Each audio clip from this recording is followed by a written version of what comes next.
Hello everyone, this is Dan Gramza, and welcome to Gramza Market Studies for Wednesday, November 11th.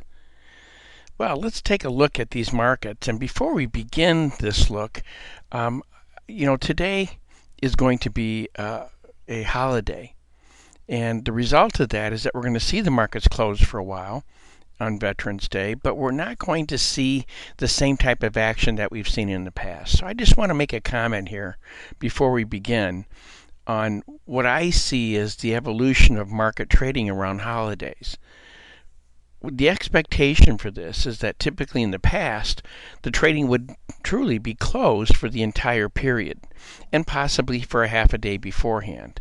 What we are seeing now, because of the technology, because of Globex, for example, those systems really are shut down. The markets are shut down for a shorter period of time, which means it allows global participation in that market, and it also allows local participation in that market except for just a few hours. So even though we're going to see a holiday coming up here in terms of market holiday, I think we want to keep that in mind. It doesn't necessarily mean, as it has in the past, that don't expect anything to happen. Here we may. Typically we would not. We're not looking for dramatic moves, but we don't want to discount Wednesday's action. So let's begin by looking at that Nasdaq market. And, we were looking for an unchanged type day. We were not looking for big days in terms of yesterday's action. These behaved properly. All the stock indices did. And so what are we looking for today? We're looking for that little bit of a push possibly. These are all at critical levels in terms of swing highs. As I mentioned to you before, ideally we'd want to see the Nasdaq market closing above that 1780 level.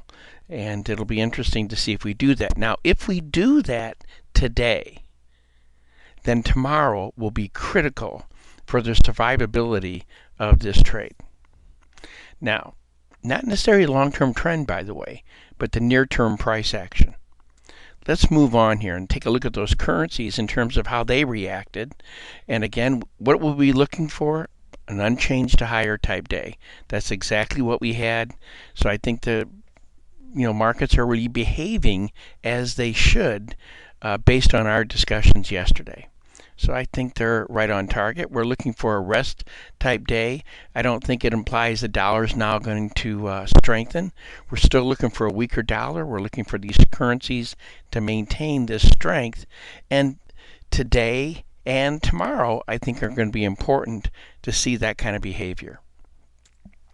In the interest rate markets, while the short end of the curve is still grinding away at it, nothing telling us to abandon ship if we were long that market. The 10-year notes are also moving here to the upside. They are at critical levels. Where we found sellers before, we find them again. Bonds are in the same boat. These are markets that have to get up and get going and make a commitment. Bonds just have not had a reason to do it. But I got to tell you, they're really pumping in energy into the 30-year bonds. So we could have a fairly large move coming up for that market. Right now, the bias to it is 50-50. The bias would actually be for a push to the downside. But I think we have to be careful about having too strong an opinion in that market. And if we look at the metals markets, well, gold continues hanging in there. So that's positive for that particular market. I think we do need to be cautious as we continue to move up here.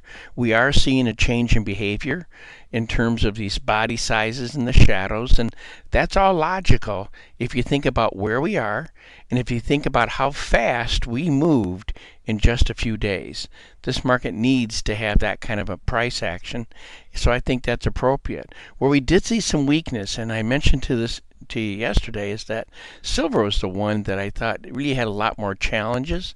It did come back off. It did go through this sell point that was here, and the difference between this green buy point and the sell point, the economic result for that one is $770.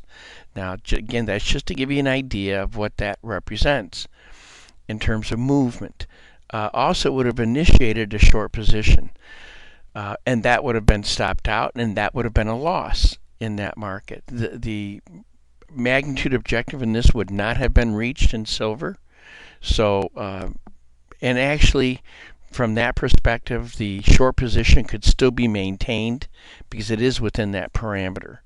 But so I'd be cautious to being too bearish on silver, by the way. Copper is waiting for an excuse, and it still continues to wait, and we're still seeing the energy being pumped into this thing. This baby, one of these days, my friends, is gonna take off. At least that's my opinion, because we've seen this before. Another example of this kind of behavior that we're seeing here in copper would be in the energy markets. If you look at this, see how that's getting nice, and you can think about it as that symmetrical triangle or shapes and things. But the bottom line is they're putting energy in that market.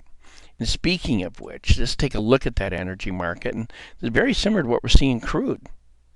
When markets go through this phase, it's just because they don't have a reason to do something. It needs an excuse.